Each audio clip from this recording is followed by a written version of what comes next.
అమ్మాజీ కిచెన్కి స్వాగతం. ఇవాళ అమ్మాజీ కిచెన్లో మనం ఒక వెరైటీ వంటకం చూడకపోతున్నాము. అదేంటంటే తోటకూర కాడలు రొయ్యలు. ఇది అందరికీ తెలిసి ఉండకపోవచ్చు, కానీ ఈ కూర చాలా టేస్టీగా ఉంటుంది, చాలా చాలా బాగుంటుంది. సో తప్పకుండా ట్రై చేయండి. ఈసారి ఏమన్నా మీకు వెరైటీగా తినాలి అనిపిస్తే. మామూలుగా మనం తోటకూర ఆకులతో చేసుకుంటాం కదా, తోటకూర పులుసు అని, ఈగురని, వేపుడని. ఇవాళ వెరైటీగా మనం తోటకూర కాడలతో చేసుకుందాం. దీనికి ఏమీ లేదు, ఇది మేము మా గార్డెన్లో పండించిన తోటకూర కాడలతో చేస్తున్నాము. సో చిన్న మొక్కలేమో లేతగా ఉన్నప్పుడు కోసేస్తే మనం ఆకులతో చేసేసుకోవచ్చు. కొన్ని మొక్కల్ని ఇలా బారుగా పెంచితే అవి తోటకూర కాడలు అవుతాయి. చూసారా ఎంత స్ట్రాంగ్గా ఉన్నాయో అవి, రూట్స్ అన్నీ కింద సాయిల్లోకి వెళ్ళిపోయి. సో ఇవి పీకడానికి కూడా కష్టంగా ఉన్నాయి.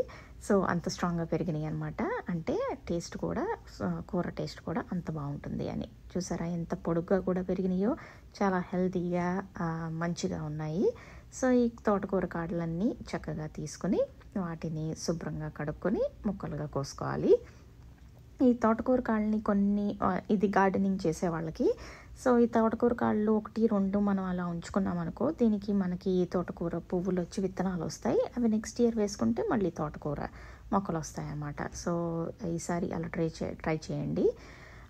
ఈ తోటకూర కాడల్ని కడిగేసుకున్నాక మనం వీటికి కొంచెం పీచు ఉంటుంది, ఆ పీచు తీసేసుకుని చిన్న ముక్కలుగా ఇలా కోసుకోవాలి. మనం ములక్కాయలు కోసేటప్పుడు పీచు వస్తుంది కదా, అలా. సో ఇలా ముక్కలుగా కోసేసుకొని వీటిని మనం కూరలో వాడుకోవచ్చు.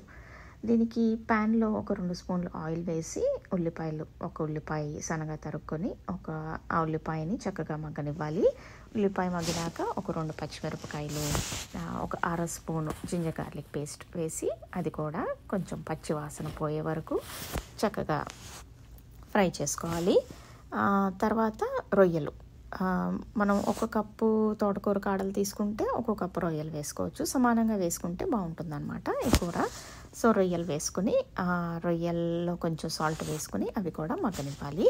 ఒక 2 నిమిషాలు మగ్గినాక మన సన్నగా కోసుకున్న తోటకూర కాడల ముక్కలు ఇందులో వేసేసుకోవచ్చు. దీనికి మనం చిన్న రొయ్యలైనా వాడచ్చు, పెద్దవైనా వాడచ్చు అనమాట. తర్వాత మూత పెట్టేసి ఒక 2 నిమిషాలు మగ్గనివ్వాలి. మగ్గినాక కొంచెం వాటర్ వచ్చి అది ఇలా ఉంటుంది చూడటానికి. దానిలో ఇప్పుడు మనం 1 స్పూను ఉప్పు వేసుకోవాలి. ఉప్పు వేసుకున్నాక ఒక 1/2 స్పూను పసుపు, 1 స్పూన్ కారం మీ టేస్ట్ని బట్టి, కావాలంటే కొంచెం ఎక్కువ వేసుకోవచ్చు, లేకపోతే తక్కువ వేసుకోవచ్చు. ఇది నాన్ వెజ్ కూరలాగా కాబట్టి మనకి కొంచెం ఎక్కువ కారం వేసుకుంటేనే, ఘాటుగా ఉంటేనే ఈ కూర బాగుంటుంది. ఆ 3 వేసుకొని చక్కగా కదిపేసుకొని కొంచెం వాటర్, ఒక 1/2 కప్పు వాటర్ పోసుకొని మళ్ళీ మూత పెట్టుకొని ఒక 3-4 నిమిషాలు మగ్గనివ్వాలి. ఇవి మూత పెట్టుకొని మగ్గనిస్తే ఈ కూరతో కొంచెం ఫాస్ట్గా అవుతుంది అనమాట. చక్కగా మనం గ్రేవీ కూరలాగా వస్తుంది. కొంచెం మరి పులుసులాగా కాదు, కానీ కొంచెం గ్రేవీ ఉంటుంది ఇందులో.